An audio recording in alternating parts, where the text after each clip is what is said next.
Estes dias de dor e tristeza evidenciam muitos problemas escondidos. No jornal hoje há uma fotografia que comove o coração, tantos desabrigados de uma cidade deitados num estacionamento sob observação. Há muitos desabrigados atualmente, dizia o Papa Francisco na homilia do dia 2 de abril de 2020, e prosseguia: o Senhor sempre se lembrou da sua aliança, repetimos-lo no Salmo responsorial. O Senhor não esquece, Ele nunca esquece. A sua fidelidade é memória. E terminava dizendo que as três dimensões da vida cristã são a eleição, a promessa e a aliança. Ou seja, é-se cristão se dissermos sim à eleição que Deus faz de nós, se formos atrás das promessas que o Senhor nos faz e se vivermos uma aliança com Ele em permanência e sem hesitações. Hoje, como ontem. Já no tempo de Jesus era difícil. Somos batizados porque os nossos pais pedem o batismo por nós e para nós, mas o resto tem de ser feito por cada um.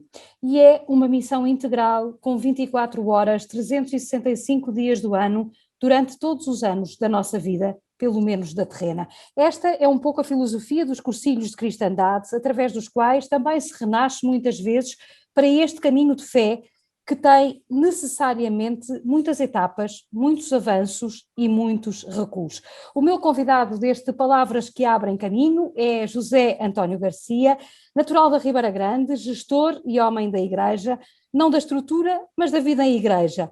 É um melómano que rege o grupo coral da Matriz de Nossa Senhora da Estrela. Obrigada por ter aceitado o nosso convite.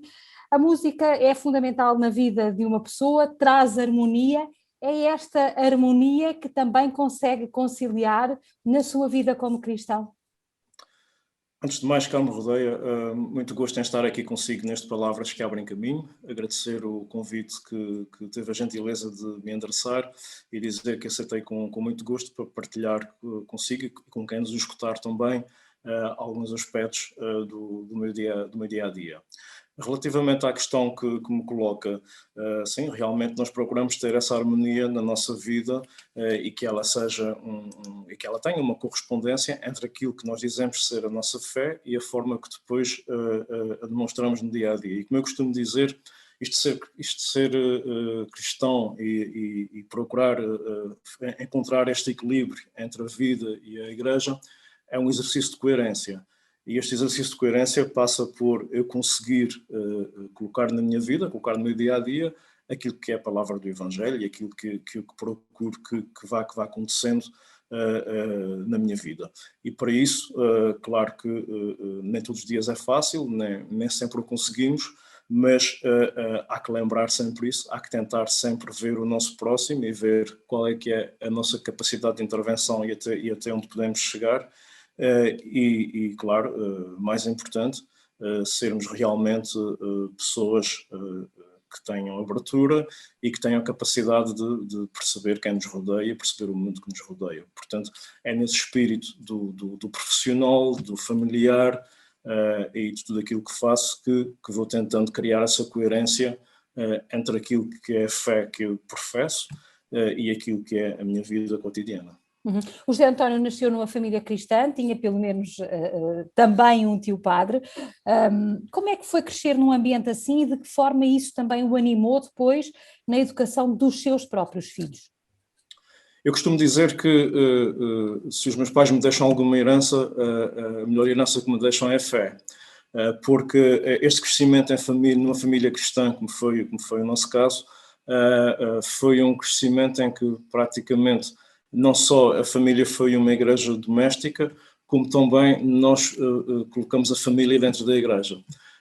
Através de todos os papéis e os lugares que os meus pais foram desempenhando ao longo da vida na paróquia, tudo isto fez com que nós também lhe seguíssemos os passos e também quiséssemos participar.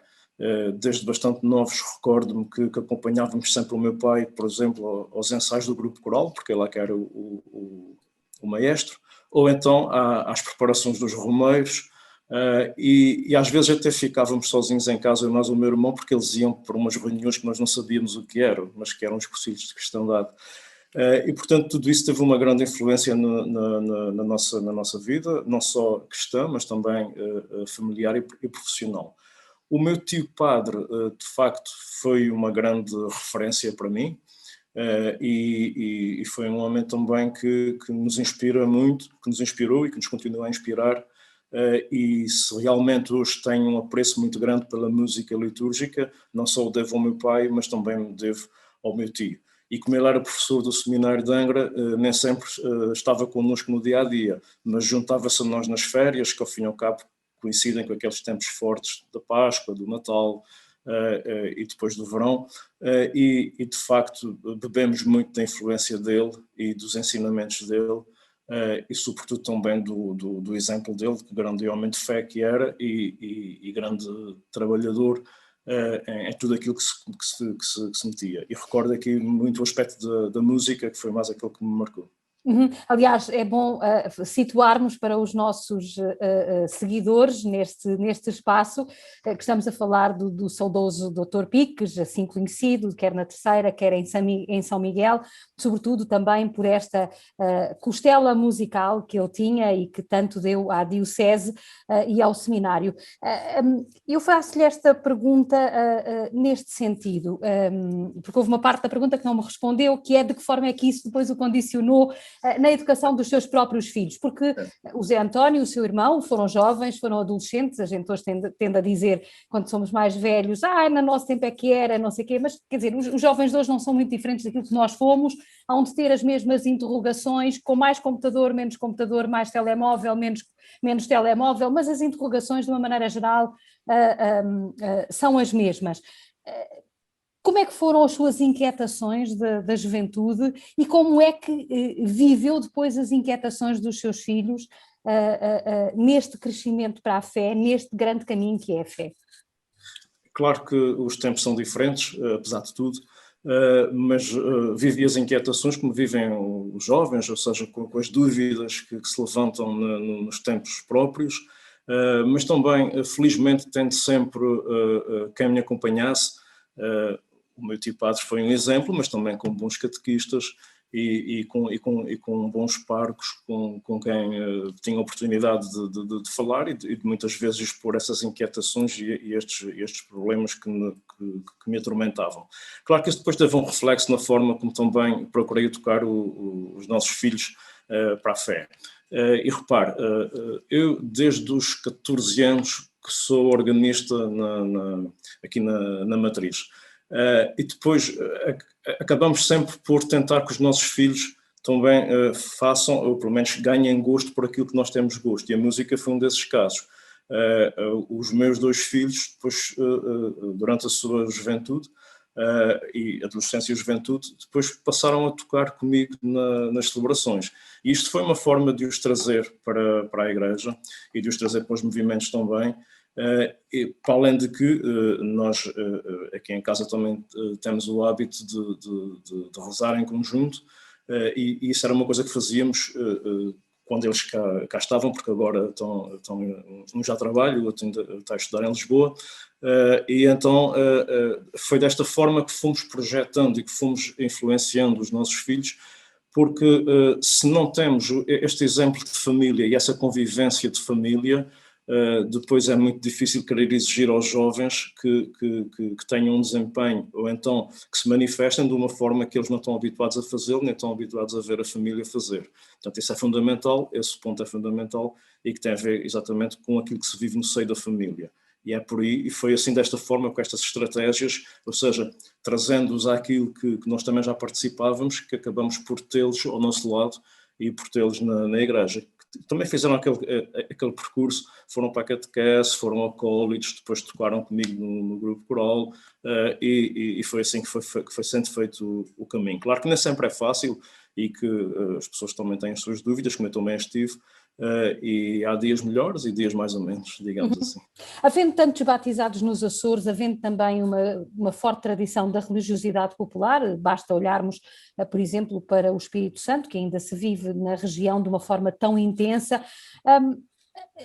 isto faz poder-nos levar a pensarmos que ainda vivemos num ambiente de alguma cristandade nos Açores. Pelo menos a partir de fora é o que toda a gente acha. Nos Açores são uma região especial ainda naquilo que diz respeito à vivência da fé e à vivência da religiosidade.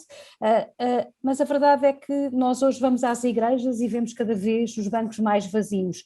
Vamos às igrejas e vemos cada vez mais os nossos cabelos brancos, os que os temos e os que não temos, porque, enfim, utilizamos outros truques.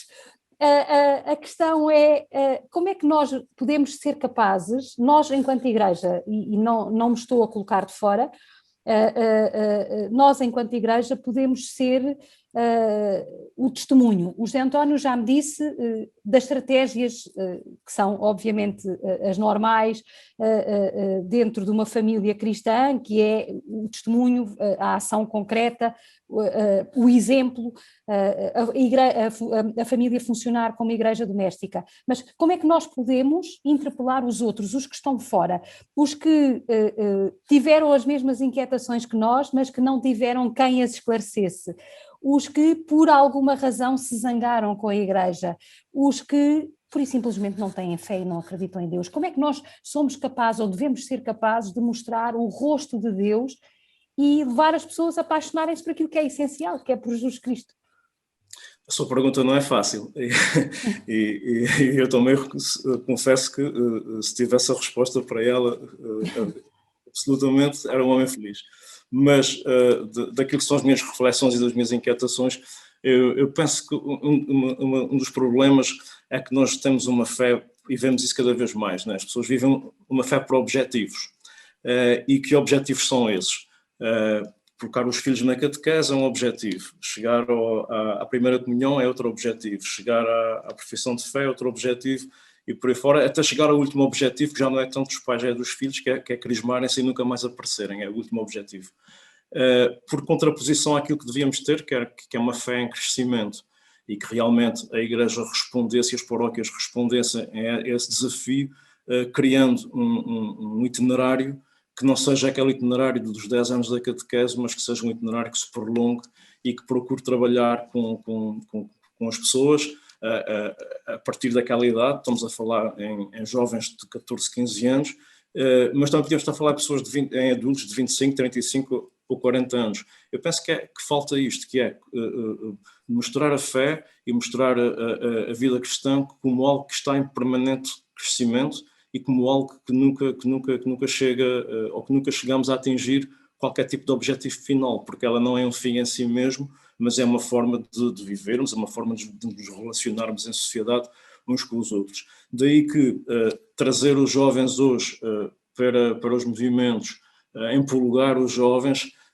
passa com certeza por estratégias que conhecemos, e que com certeza cada um tenta praticar o mais possível, mas creio que falta isto, que é encararmos a vida cristã como algo que é para a vida toda e que tem que ter um percurso e tem que ter um acompanhamento, e não apenas ter uma oferta formativa para 10 anos ou para 11 anos, em que realmente as pessoas depois acabam por se desinteressar e saem. Como é que se pode conseguir inverter isto? Eu penso que temos que ter projetos atrativos, em que estes jovens de 14, 15 anos, por exemplo, possam ser inseridos de uma forma descomprometida em alguns movimentos da paróquia e tomem contacto com eles e depois façam exatamente a reflexão sobre aquilo que experimentaram. E muitas vezes eles que têm um espírito crítico muito apurado e que veem as coisas de uma forma diferente, até podem dar algumas respostas que nos surpreendem. E é preciso estar atento e ouvir os jovens. Portanto, se as paróquias não tiverem, e a própria Igreja se não estiver preparada para os ouvir e para criar este espaço de partilha com os jovens e mostrar-lhes o que é a vida da paróquia, a vida da diocese, pois será mais difícil, com certeza, porque os atrativos são tantos, as formas hoje das pessoas se relacionarem são tão diferentes e às vezes tão estranhas, que realmente pode existir esta barreira entre atrair os jovens e aquilo que são as realidades das nossas paróquias e da nossa Igreja. Mas penso que terá que ser por aí.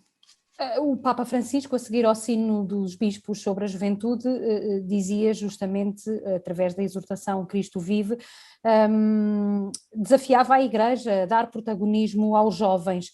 A nossa Igreja está preparada, quando eu digo a nossa, estou a falar da Igreja Insular, da nossa Diocese de Angra, está preparada para dar este protagonismo aos jovens? Os movimentos estão suficientemente capacitados de que os jovens não são o futuro, mas são o hoje da Igreja?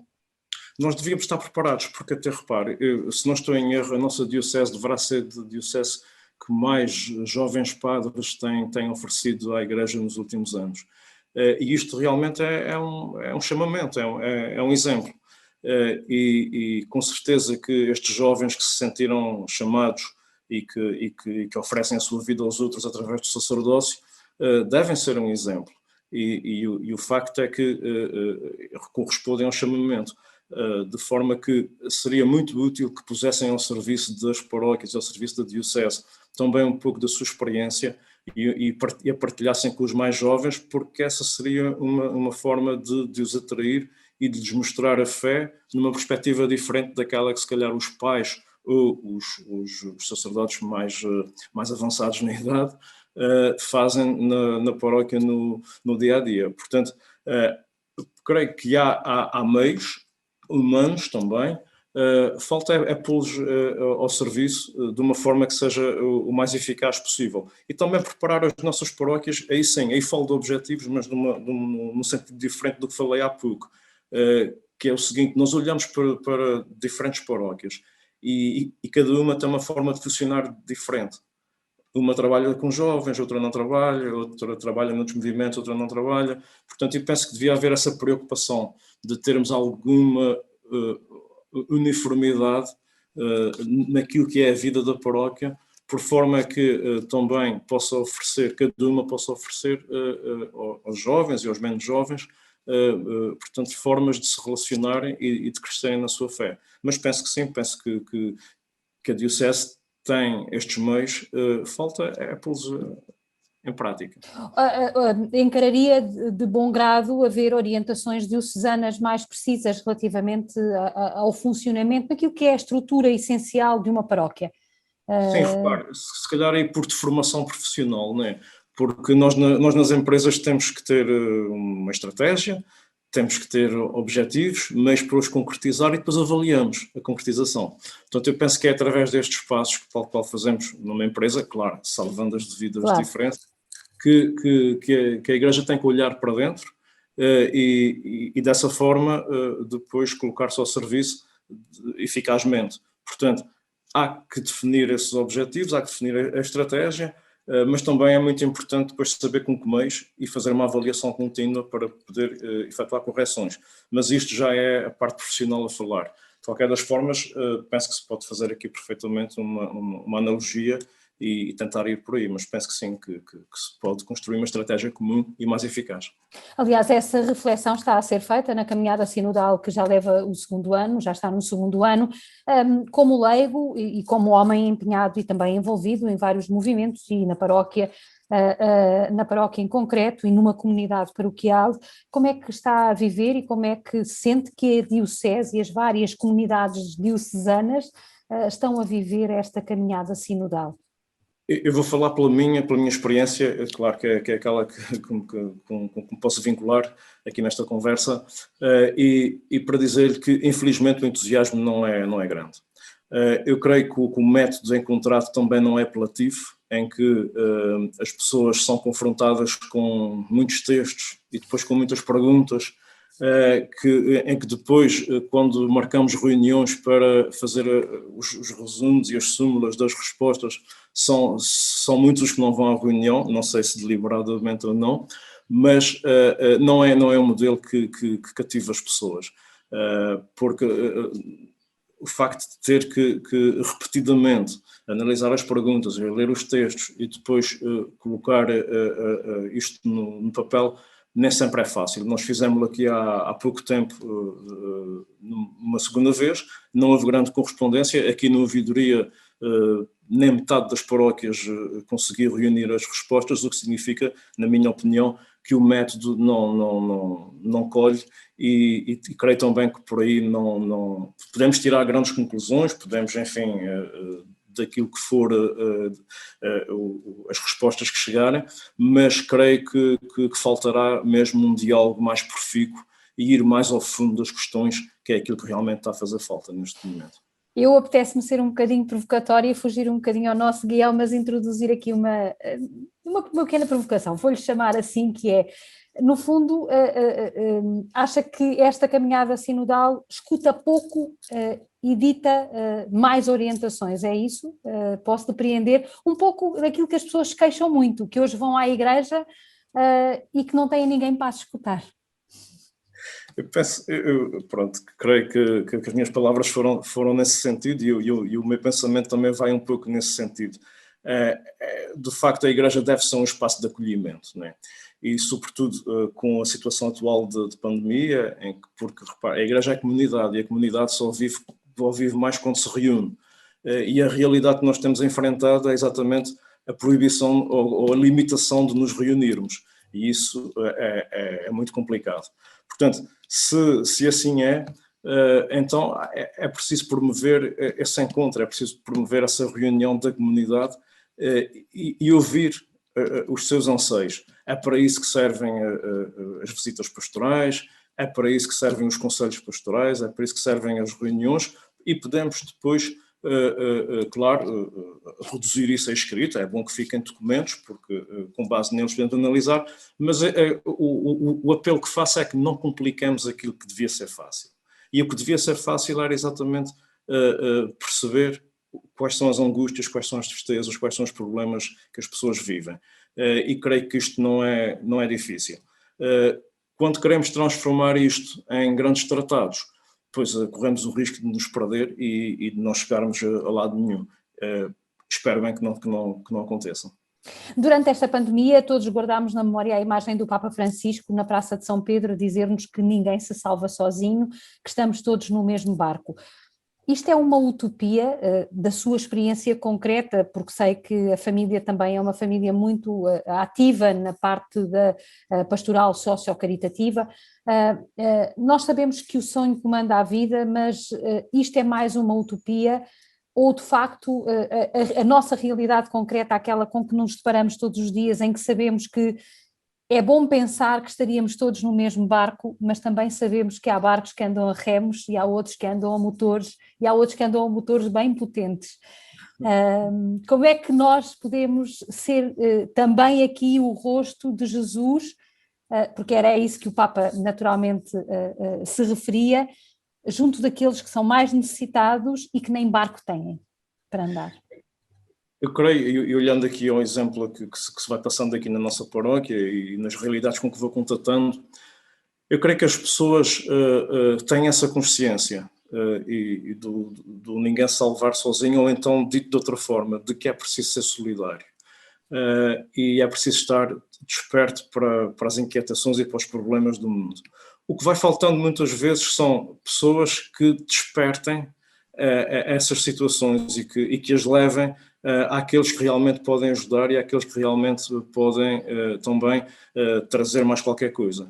E aquilo que eu vejo é que, de uma forma em geral, quando as pessoas são interpeladas, quando as pessoas percebem que as coisas estão minimamente organizadas e quando percebem a genuinidade daquilo que está a ser pedido, tenho visto, sejam pessoas, sejam empresários, sejam outro tipo de pessoas, quaisquer, a quem pedimos alguma coisa, eu tenho visto que as pessoas têm essa inquietação e têm a noção de que realmente é necessário estarem prontos e é necessário também disponibilizarem-se para ajudar. Muitas vezes o que falta são exatamente essas pessoas-chave que despertem nos outros essa necessidade e essa capacidade.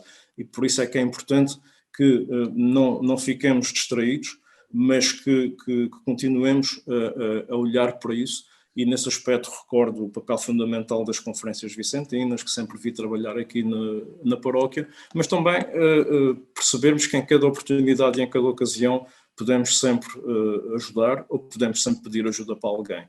Portanto, devemos trabalhar nesse sentido, de que ter connosco as pessoas que são influentes e que podem realmente chegar até àqueles que podem ajudar. E dessa forma criar aqui um espírito mais solidário e mais unido, que volto a dizer, não é difícil de encontrar, é preciso fazer o trabalho. José António, é a última pergunta porque já ultrapassámos o nosso tempo, mas não posso deixar de lhe fazer esta pergunta. Como homem de fé, naturalmente, imagino, intuo qual é a resposta, mas de qualquer forma não posso deixar de a fazer, justamente no seguimento desta questão da pandemia, da situação que nós vivemos nos Açores e em todo o mundo, em Portugal continental, talvez já de uma forma mais visível ainda que nos Açores. Que é a situação social que decorre desta pandemia, a falta de empregos, a falta de futuro, até para os nossos próprios filhos, que não vão ter uma vida tão facilitada quanto os da nossa geração tiveram. A pergunta que eu lhe faço é, acredita que depois desta pandemia, com tantos exemplos de solidariedade como aqueles que acabou de frisar, do ponto de vista material, com tantos exemplos de solidariedade do ponto de vista da proximidade com o outro, quer nos serviços de saúde, quer nos serviços de apoio à terceira idade, quer na própria vizinhança que se restabeleceu em algumas pontos do país, ficaremos melhores pessoas, pelo menos, já não digo melhores cristãos, mas melhores pessoas? Eu creio que há essa possibilidade. Há essa possibilidade, embora nós tenhamos aqui um trabalho de reconstrução que é preciso fazer a vários níveis e que será um trabalho para muitos anos, porque realmente estes últimos meses, este último ano e meio, pôs ainda mais a descoberto uma situação que já não era nova, ou seja, a nossa região tem um ecossistema económico muito frágil e realmente muito dependente também do exterior, como é o caso do turismo nos últimos tempos, e ao fim e ao cabo a pandemia acabou por vir por ainda mais a nu esses problemas e essas dificuldades. E nós sabemos que a pobreza, a baixa escolaridade, o subemprego, os baixos rendimentos, infelizmente continuam ainda a graçar na nossa região e isto tende agravou-se e tende ainda a agravar-se ainda por mais algum tempo. Mas creio que também há sinais de esperança e é esses sinais de esperança que nos temos que agarrar. E aqui a Igreja tem mesmo também que ser um sinal de esperança, porque tem que ser um polo agregador e que muitas vezes também não pode deixar de pôr o dedo na ferida quando isso é necessário. Porque pôr o dedo na ferida não é só uma questão de criticar. Quando estamos a fazê-lo aos nossos dirigentes políticos ou sociais ou associativos, creio que também os podemos ajudar a corrigir o rumo e a traçar metas que vão mais ao encontro daquilo que é o bem-estar das pessoas e aquilo que pode ser também o desenvolvimento. Nós tivemos aqui um período em que realmente o Estado teve que ter uma intervenção grande, sabemos disso, mas isso não pode durar sempre e é bom que se vão criando condições para que a vida e a economia voltem à mão de quem propriamente tem que desenvolver e tem que pôr a mexer. E só assim conseguiremos chegar a outros níveis, mas feita esta análise e feito este diagnóstico, penso que temos condições para reconstruir, já o fizemos tantas vezes, e quando digo tantas vezes, digo materialmente, economicamente, espiritualmente, já o fizemos porque somos desafiados de tempos a tempos para isso e penso que o conseguiremos também fazer desta vez. Muito obrigada, José António Garcia, na primeira pessoa, também aqui a deixar palavras que abrem caminho, a deixar um repto neste segundo ano da caminhada sinodal para que também nós nos Açores sejamos uma igreja mais profética à maneira de Jesus. Muito obrigada. Muito obrigado, eu.